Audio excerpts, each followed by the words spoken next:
Assalamualaikum warahmatullahi wabarakatuh. Kenalin teman-teman, namaku Muhammad Turfan Gibran, bisa dipanggil Gibran dan aku dari kelas MKN 21. Di sini aku mau bikin video tentang pengantar akuntansi 2, bab 14 dan bab 15, lebih tepatnya bab 14. Untuk di RPS kita di semester 2 bab 14 itu kita belajar tentang laporan arus kas.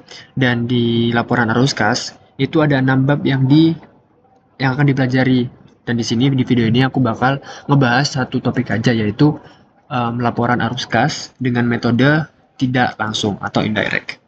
Lalu untuk metode langsungnya bakal dijelasin di video selanjutnya. Oke. Jadi di sini sebelum aku mulai ke pembahasanku, aku mau ngingetin dulu ke teman-teman kalau materi ini nggak bakal bisa dipelajari tanpa kita belajar tentang materi sebelumnya. Materi sebelumnya itu apa? Yaitu tentang jenis-jenisnya, bentuk-bentuk dari cash flow, lalu klasifikasinya itu bagaimana. Seperti yang tertera di sini. Dan ini ada di video sebelumnya yang udah dijelasin oleh teman saya. Oke, jadi saya asumsikan teman-teman udah pada paham tentang apa itu aktivitas operasi, apa yang cash inflow-nya, apa yang termasuk cash outflow-nya, dan lain-lain. Oke, jadi di statement of cash flow itu ada 3 bagian utama, yaitu aktivitas operasi, aktivitas investasi, dan aktivitas pendanaan atau financing activities. Nah, di special case-nya, di aktivitas operasi itu ada 2 metode kita menghitungnya. Ada direct method atau indirect method. Bedanya apa? Nah, kalau direct method itu adalah kita menghitung tentang perubahan kas selama satu periode. Jadi kita kalau pakai direct method, bagian operating activities-nya tuh cuma menunjukin pembayaran dan penerimaan aktual aja yang benar-benar ngelibatin kas. Sedangkan indirect method, kita itu menghitung dari laba bersih, net income, yang telah disesuaikan. Jadi kita diberikan informasi tentang net income, lalu kita menyesuaikan dengan beberapa komponen yang ada, gitu. Jadi kita harus merubah dari transaksi non tunai, itu bedanya, indirect sama direct. Mungkin untuk pengertiannya ini masih ngawang-ngawang ya, jadi bakal lebih jelas ketika kita masuk contoh soalnya aja. Nanti ya. Oke, dari 3 bagian utama kita lanjut ke, ini bisa di skip aja, ke 3 sumber. Jadi ada 3 sumber informasi untuk kita menyusun statement of cash flow. Yaitu yang pertama ada comparative statements of financial position atau perbandingan dari laporan keuangannya, LPK tahun ini, tahun 1 dengan LPK tahun sebelumnya, tahun 0. Lalu ada current income statement atau laba rugi, biar kita tahu net income periode ini tuh berapa. Lalu ada informasi tambahan, ini tentang pembelian, tentang penerbitan, tentang utang, dan banyak lainnya. Nah, untuk menyiapkan statement of cash flow itu ada 3 step utama, ada 3 step besar gitu. Cuma ada 3 step. Nah, step pertama yaitu determine net cash provided or used by operating activities by converting net income from an accrual basis to a cash basis. Nah, jadi kita tuh disuruh ngerubah jurnal-jurnal yang kita catat sebagai accrual basis menjadi cash basis. Jadi tujuannya di step pertama ini kita harus menyamakan antara net income dengan cash yang kita miliki. Nah, caranya adalah karena kita menghitung net income ini dengan accrual basis, kita harus merubah accrual basis-nya pakai cash basis. Mungkin teman-teman udah pada tahu kan ya accrual basis atau cash basis. Kalau belum tahu, mungkin aku bisa ingetin kembali. Semisal nih, tanggal 10 Januari itu ada ada transaksi penjualan kredit sebesar 20.000.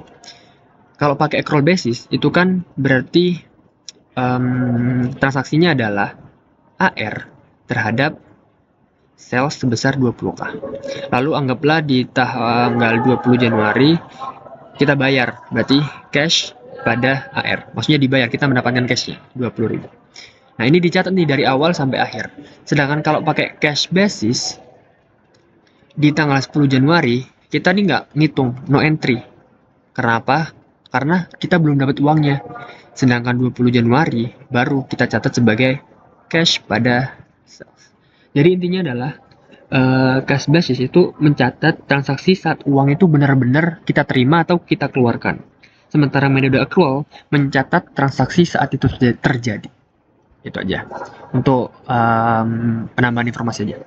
Lalu step kedua adalah analyze changes in non-current asset and liability accounts and record as investing and financing activities or disclose as non-cash transaction. Nah, maksudnya disclose as non-cash transaction adalah transaksi yang kita tuh menambah non-current asset kita atau non-current liability kita, tapi kita tidak mendapatkan atau tidak mengeluarkan cash. Contohnya adalah kita membeli land. Land kan sebuah non-current asset ya, non-current asset. Tapi kita nggak bayar pakai cash. Tapi kita pakai bond payable misalnya. Bond payable sebesar 1 juta. Atau kita mau beli equipment yang termasuk non-current asset juga dengan menerbitkan share capital. Maka ini akan masuk ke disclose. Nanti di laporan arus kas ada bagiannya sendiri. Misal 2 juta misalnya. Itu step 1 sama step 2. Step 3, kita cuma membandingkan compare the net change in cash on statement of cash flow. Jadi kita membandingkan uang di tahun pertama dan uang tahun sebelumnya tuh berapa. Kita cari difference-nya. Untuk ketiga stepnya cuma itu aja. Yang pertama kita merubah accrual basis ke cash basis, lalu kita menganalisis non-current asset liability-nya atau investing and financial activities. Yang ketiga kita membandingkan cash-nya. Nah, kan tadi kan udah aku kasih tahu kalau di operating activities itu ada 2 metode, yaitu metode tidak langsung dan metode langsung. Nah, sebagai informasi, sebagian besar perusahaan di dunia itu menggunakan indirect method karena beberapa alasan, dan 2 alasannya ada itu lebih gampang dan dia fokus ke perbedaan antara net income sama net cash-nya. Dan itu menguntungkan untuk perusahaannya. Mungkin ini materi aja. Kita lanjut ke indirect method.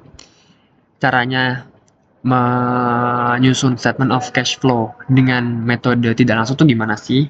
Oke, langsung aja ini soal-soalnya. Yang pertama, step 1 operating activities. Kita kan tahu tadi operating activities atau step 1 itu adalah merubah accrual basis menjadi cash basis. Itu singkatnya adalah melakukan adjustment atau penyesuaian terhadap net income. Contoh nih, depresiasi, amortisasi sama deflasi itu bakal menambah net income. Kenapa? Contohnya gini teman-teman, ketika ada transaksi yang melibatkan penjualan yaitu cash pada sales sebesar 20k. Ini ilustrasi aja ya. Berarti kan kita punya cash 20k, sales 20k juga. Lalu di dalam transaksi tersebut net income-nya kan berarti ada 20k. Ya kan? Karena ada ini. Nah, di periode ini ada depresiasi sebesar 10k. Nah, kalau kita tahu depresiasi itu bakal mengurangi net income. Ini kita bisa lihat di income statement. Ini sales revenue. Lalu depresiasi ada di sini, maka dia akan mengurangi 507 kurangi 9 gitu contohnya.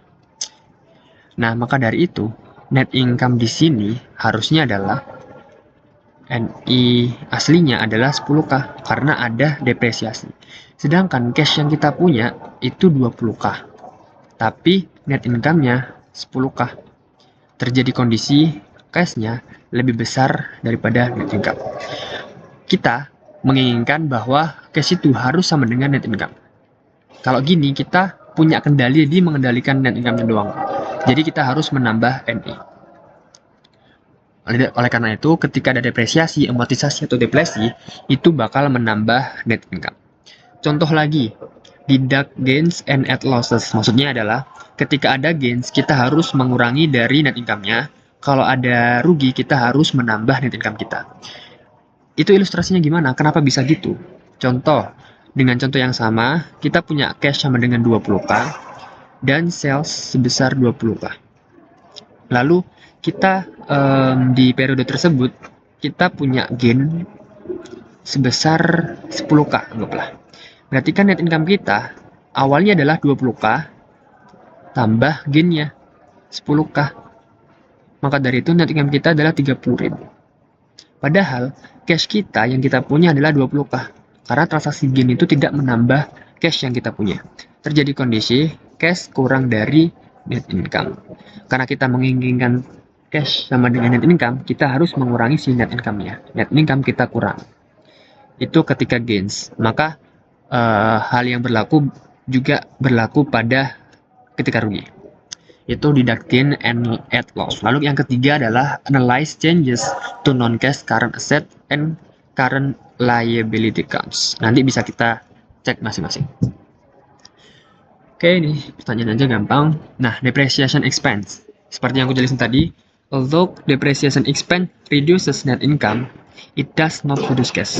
Meskipun depresiasi expense itu mengurangi net income kita, tapi sebenarnya depresiasi expense itu tidak mengurangi cash kita. Maka dari itu kita harus menambah kembali net income-nya. Add it back to net income.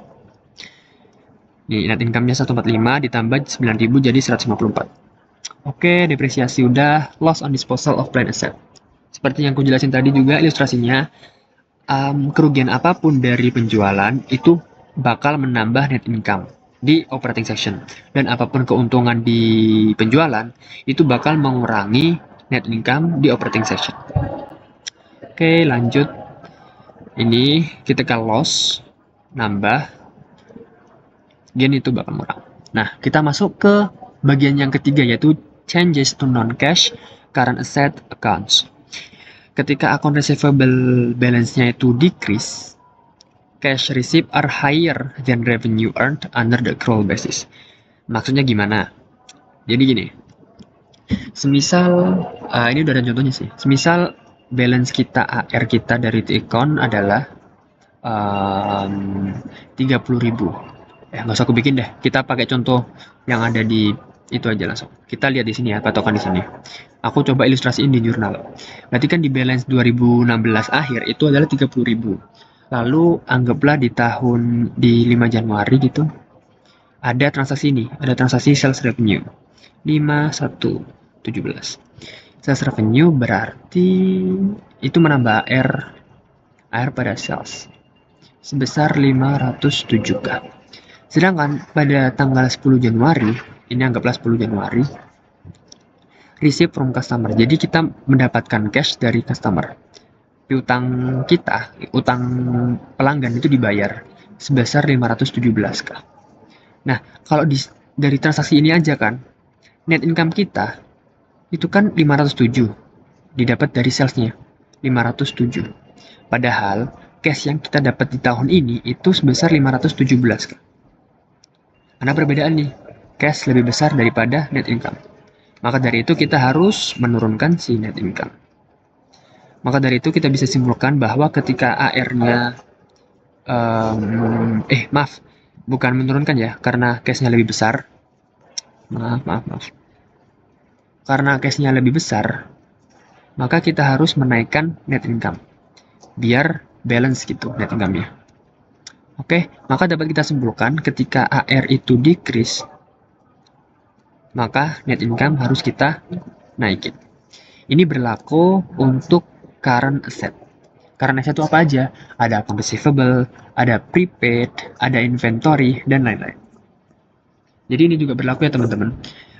Ketika inventory balance increase, jadi ketika inventory-nya increase, tadi kan ketika AR decrease, net income-nya increase. Maka dari itu ketika inventory increase, net income-nya bakal decrease. The company deducts from net income this inventory increase. Itu. Lalu, ini ya teman-teman, net income, increase in inventory berarti mengurangi. Lalu prepaid expense. Ketika prepaid expense balance-nya itu increase, cash paid for expense is higher than expense report on accrual basis. Maka ketika prepaid expense-nya increase, dia harus deduct net income-nya. Ini sebenarnya dari prepaid, inventory, dan lain-lain itu bisa diilustrasikan kayak gini. Bisa diilustrasikan sesuai dengan ini. Tapi karena untuk keterbatasan waktu, aku skip aja ya. Lalu untuk changes to non-cash current liability account. Tadi current asset, sekarang current liability. Ini salah, maaf. Ini. Ketika akun payable increase, the company receive more in goods than it actually paid for. Maksudnya gimana? Kita pakai ilustrasi lagi aja biar gampang ya. Ini harusnya nggak usah tinggal dihafal juga bisa, tapi aku mau ngejelasin biar lebih tertanam gitu di otak teman-teman. Kita bikin di account kayak contoh air tadi, anggaplah balance-nya adalah 10k. Lalu dia increase nih dari 2016 gitu, increase ini 1 Januari ya. Increase jadi 20k gitu. Berarti kan ada transaksi di sini 10k. 2 Oktober gitu misalnya. 2 Oktober menambah AP berarti kita dapat cash. Cash pada AP sebesar 10k. Nah, dalam kondisi ini, net income kita kan nggak ada apa-apa nih, 0 gitu. Anggapannya ya, ini ilustrasi aja. Sedangkan kita dapat cash sebesar 10.000. Maka kita mendapatkan posisi atau kondisi cash lebih besar net income. Maka kita harus menaikkan net income-nya seperti itu.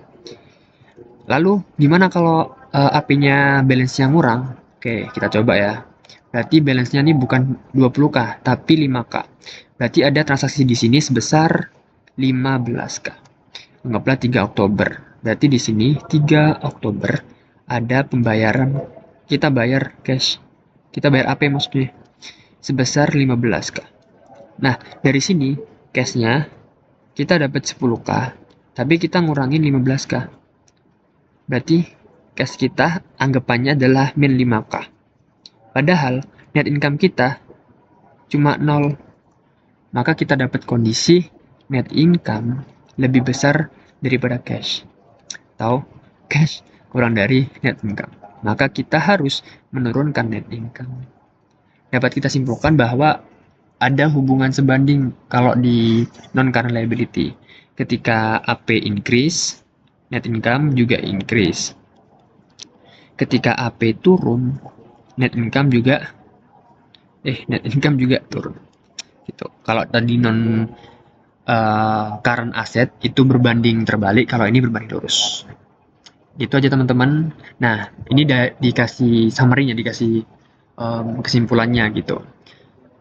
Kalau di bagian non-cash charges itu, ketika ada expense yang berbau kayak depresiasi, depresi, dan paten, itu kita harus menambah. Lalu ketika ada loss, kita harus menambah net income. Ada gain, kita harus mengurangi net income. Lalu ada increase in current asset, itu mengurangi net income. Decrease in current asset account itu menambah. Berbanding terbalik ya ini. Berbanding terbalik. Sedangkan kalau di current liability, increase bakal nambah, decrease bakal ngurang. Berbanding lurus. Itu aja teman-teman untuk operating activities dulu. Nah, setelah udah tahu, kita coba kerjain kembali tanpa ngelihat jawabannya dulu. Oke, kita balik ke soal yang awal. Nah, ini aku udah sediain itunya, apa itu? Summary-nya, biar kalau agak lupa gitu ya. Oke, aku hapus dulu. Kita langsung coba aja ya. Nah, ini tergantung teman-teman kerjaan gimana. Jadi, caraku itu kayak gini. Jadi, aku mulai dari comparative statement of financial position dulu. Nanti ini caranya bisa bervariasi ya. Jadi, yang pertama jelas, kita bikin dulu net income-nya. Net income kita dapat dari income statement sebesar 145.000. Kita tulis 145.000. Setelah kita nemu net income-nya, bagian satunya adalah operating activities.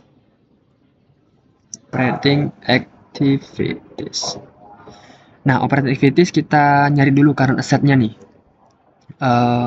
Current asset, mungkin cara yang lebih gampang adalah kita cari dulu dari additional informasinya dulu. Jadi kita baca dari additional informasi dulu. Yang pertama adalah depresiasi expense was compressed of 6.000 for building dan 3.000 for equipment. Jadi total depresiasi expense-nya adalah 9.000. Oke. Nah, kita tahu depresiasi expense itu bakal menambah atau mengurangi net income. Depresiasi expense itu kan mengurangi net income, maka kita harus add back. Kita harus menambah sebesar 9.000. Oke. Setelah depresiasi expense, kita cari nomor 2 lagi. Apakah ada yang berhubungan sama operating activities lagi? Ada. Nomor 2 adalah the company sold equipment with a book value of 7.000.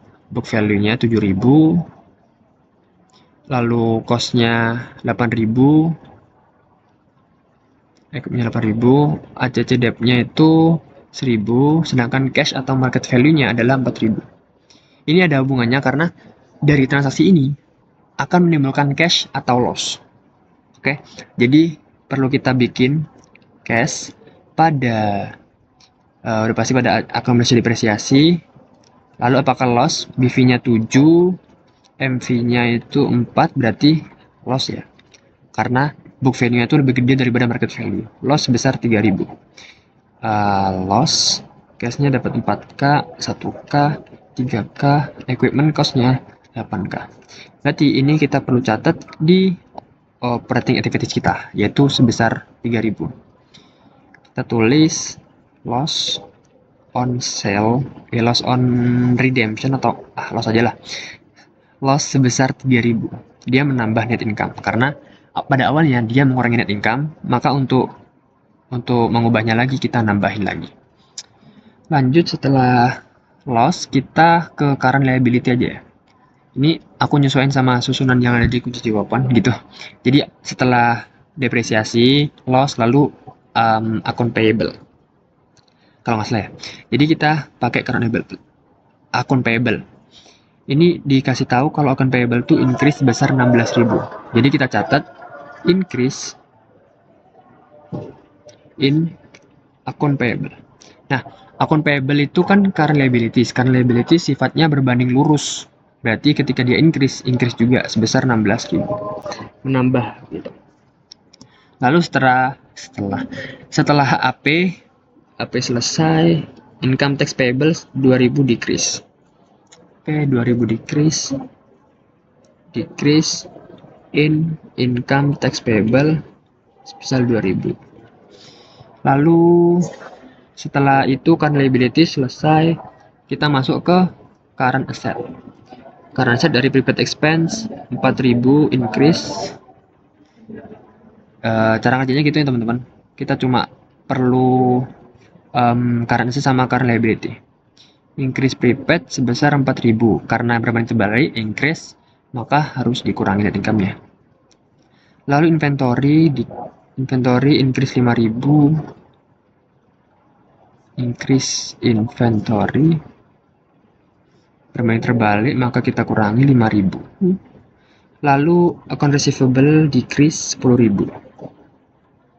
Decrease account receivable, maka kita menambah sebesar 10.000. Gitu teman-teman. Mungkin ini aja ya transaksinya. Nanti bisa dijumlah. Dan mohon maaf teman-teman karena ini video pertama dan akan aku lanjutin di video kedua. Dan mungkin ada ketidakcocokan di tulisannya karena aku udah bikin video pertama tapi hilang, jadi aku bikin ini setelah video kedua selesai. Oke, mungkin itu aja untuk video pertama. Untuk step 2, step 3 sama metode langsungnya bisa dilihat di video 2 dan video selanjutnya. Terima kasih teman-teman. Dadah.